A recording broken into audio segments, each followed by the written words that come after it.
Good morning, Mrs. Advincula. Pwede ba namin kayo makausap? Isasama ko si Gio. I was about to call you to, Dr. Victorino. Nakapag-usap na ang board at ang PTA tungkol sa kaso ni Gio. Kailangang malinaw sa kanila na hindi ko tinotolerate o ng school ang ganong behavior. We have rules. Nakasulat yan sa school handbook.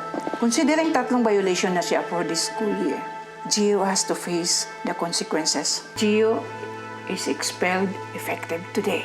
Hindi niyo man lang ba't patatapusin ang school year? No, we won't allow that. Kakaroon ba siya ng permanent record? Yes.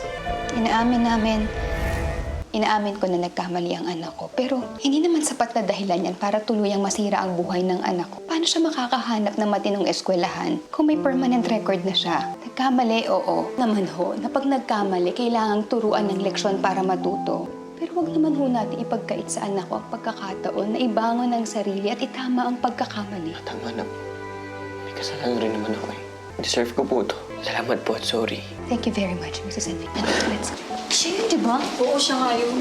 Nagkamali ka, pero kaya mong itama ang pagkakamali na yun. Rise and shine!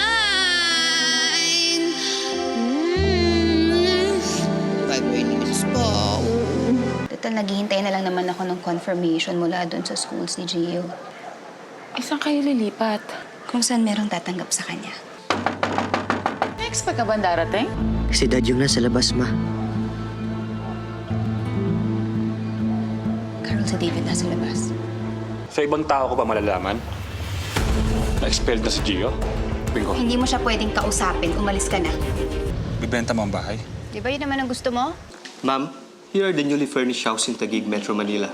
We also have in Quezon City and Makati City as well. Pag may nagustuhan po kayo, we can schedule a personal visit sa house. Sa Manila po ba tayo lilipat, Ma? Sana anak, para bagong environment para sa atin.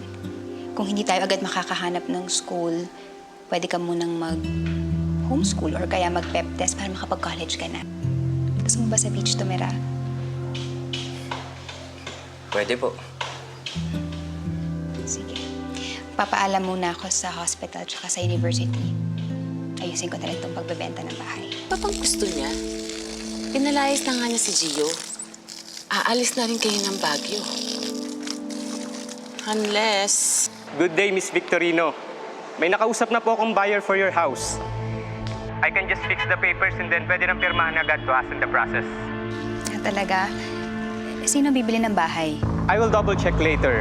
Ang importante naman is mabili agad yung bahay, di ba? Oo, pero gusto kong malaman kung sino ang buyer. Hindi na po tumawad yung buyer ng bahay, so napakagandang deal po nito. Mr. Dagos, Si Mr. David Illustre po. Kung sa Manila kayo pupunta, may ire-recommenda akong titingin kay Gio.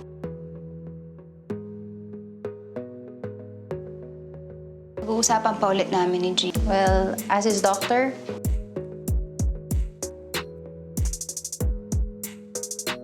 I think it would be best nga kung lalayo muna kayo.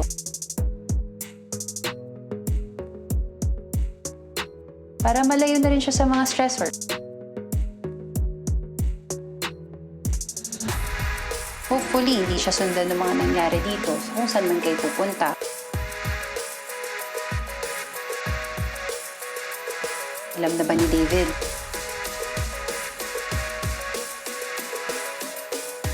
Ayaw na siya makita ni Gio, okay? Ayaw ko na rin makapagkita sa kanya.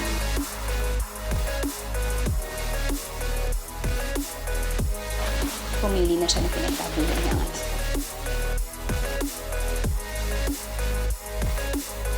I just have to be calm.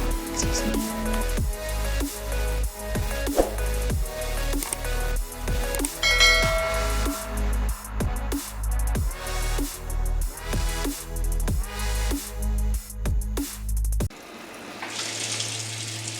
Pakisabi sa asawa mo kung sigurado talaga siyang bibilhin ng bahay ko. 60 million ang presyo. Take it or leave it. Kaya ng ex mo? Bakit mo bibilhin? Ano sabi sa'yo? Siya, ito, nag-message siya sa akin. Hindi totoo yan. Nagsisinungaling lang yan, nagugulo. Ako na lang ang bibili ng bahay niya for 60 million. Bakit mo bibili? Because I can afford it. Para mapabilis na rin yung pag-alis niya dito sa bago. Wala na siyang babalikan. Oo. Hindi ka dapat napapadalos-dalos. Malaking halaga yan. Dapat pinag-uusapan natin. Eh, ikaw nga tong unang nag-offer na bibili, di ba, nang hindi mo sinasabi sa akin. Sinabi nga hindi ko bibilin. Bakit ba pinipilit mo? Eh, bakit ka defensive? Wala namang problema sa akin kung bibilhin mo. Ang problema ko, hindi mo na nga sa akin sinabi agad, dinedeny mo pa. Bakit ka nagsisikreto? For sentimental reasons? Memories? Hindi nga totoo yun. Di ba nangako ko sa'yo na walang sikreto sa bahay na to? Lahat ng kaloko alam mo. I-block mo yung number niya para hindi ka na nabubreset. Ganun din yung gagawin ko. Alis na lang itong si Jill, ang dahil pang drama.